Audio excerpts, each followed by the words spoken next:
everybody, it's 3 o'clock, so let's get started. Now, we had agreed that every four meetings, we were going to review our team purpose, our team agreements, and how we do our meeting format. And I also want to check to make sure that everybody's comfortable with their roles. We had decided that during our March meeting that we would identify roles for next year. So, Rhonda, would you go over our purpose and format? You can refer there if you'd like. Sure. So all of our teams have defined their team purposes. They have team agreements, and they've set their primary and their backup roles. We use the meeting minutes forms to help guide our sequence of agenda items, and we start our meetings with previous meeting minutes. So we know what we talked about last time. We can follow up. Erin updates and revises those minutes. Thank you, Erin. And she always distributes them by the next day, which has been really helpful. And we look at our data the first 5 minutes of each meeting, just so we're up to date on what's happening in our buildings. And then we adjust our agenda sequence if for any reason I'm having a scheduling conflict and I have to run out. Thanks. The other thing is also make a note that our next meeting starts at 2:45. Well, it goes to 3:45. We need to start early because of curriculum night.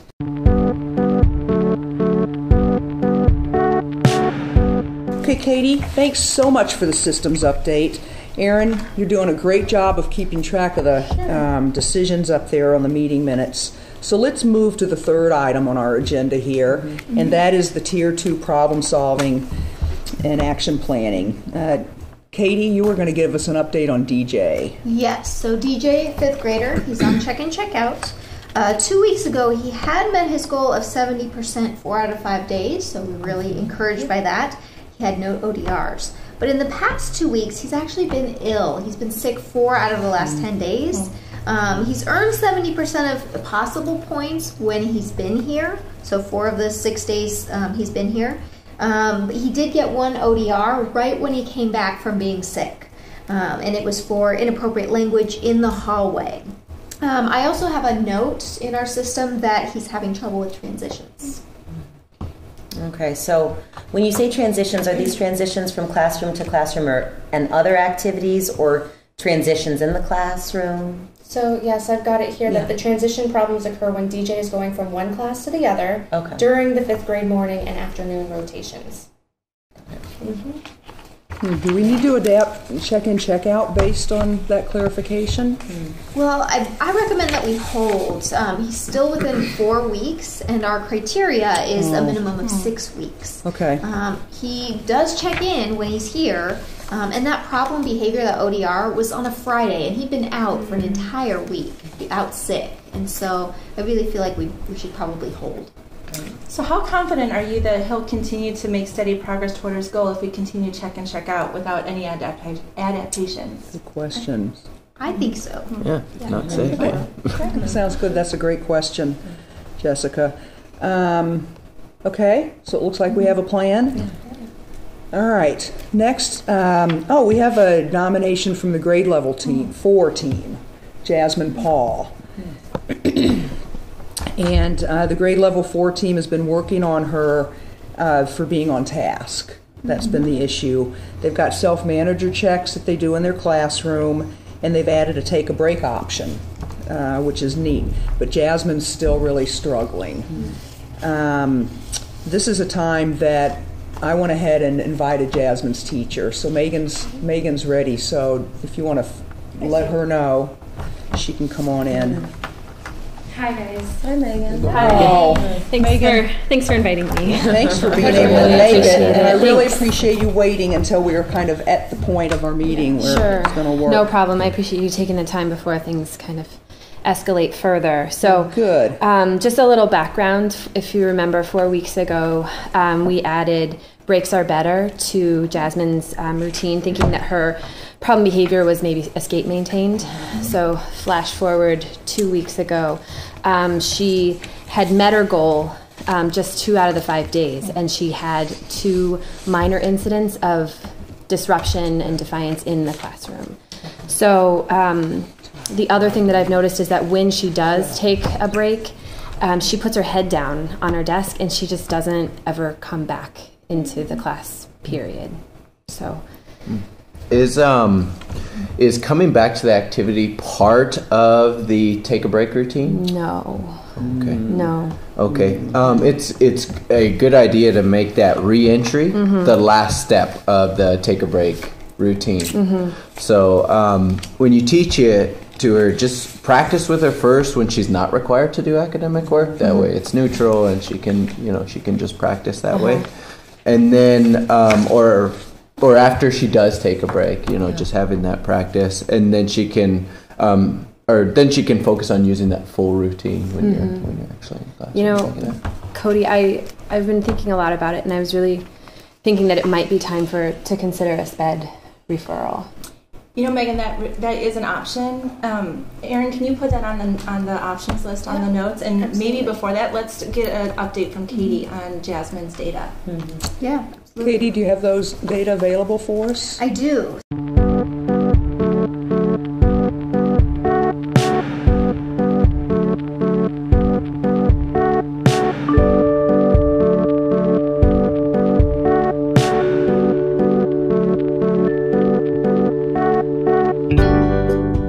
So the last 2 weeks, she's had 2 major referrals in addition to those 2 minor incidents, and it's for the same kinds of problem behaviors. And Megan, when we talked, she reported high levels of implementation fidelity for Breaks Are Better. Well done. Yeah. I also talked directly to Jasmine, and she talked about in the morning she's really hungry. She's not eating breakfast at home. She really talked about she doesn't like to go home, especially in the afternoon. I don't think there are any adults there, and I know that her parents right now are separated and going through divorce. So she's got some home stuff that's coming up. Well, I mean, the first thing that we can do to help is at least add that breakfast to her daily routine. Put that in the morning. We could also increase the frequency of our check-ins with her.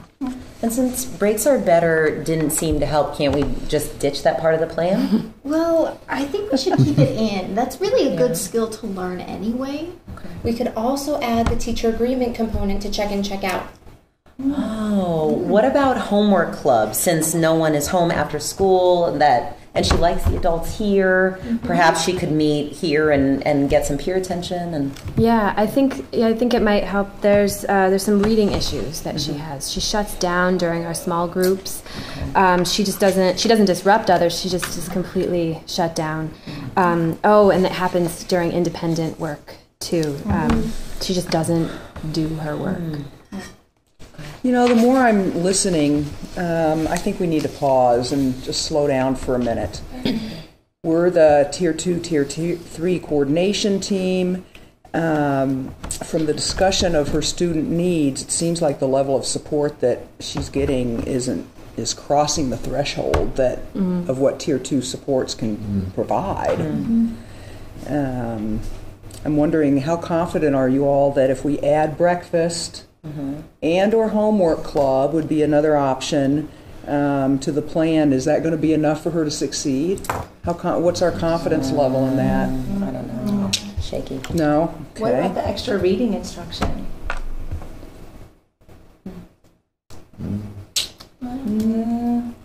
Maybe. Okay, so here's what I think. I think maybe it's time to create a student support team for her.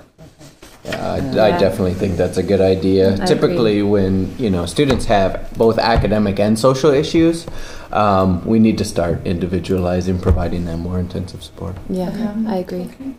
Good. Okay, so it sounds like that's a pretty clear agreement there. So Katie, would you get started on creating a student support team? Sure. And start the process, you and Cody, for the functional behavioral assignments and get some reading assessments started? Yep. Okay, so you know the routine and the drill about Yes. doing that. Okay. Absolutely. Should I include Jasmine's parents? I think they've indicated that they're having problems with Jasmine's behavior at home as well. Yeah, I mean, it's our general procedure to include parents at any point. It's really helpful to have them on board. Have they been responsive to the check-in, check-out home routine? They have. I think building in a home report into her getting home routine would be a good way to go. Okay, thoughts? Yeah. Sound good? Sounds good. Okay. So, Erin, minute taker, how are you doing with Good. all of our decisions and tasks? I've added that JP is starting up the plan in Tier 3, and I put that in the Tier 3 new referral section, right? Yep. Yeah. Yes. Yes. Yep. Perfect. Yep. Yeah, looks like it. Perfect. Okay. And then we can get an update on our plan and progress at our next meeting, which would be awesome. So, we ready to move on? Who else is receiving Tier 2 supports that we need to discuss? The kids that are doing well? All right, but who's the next one? Okay.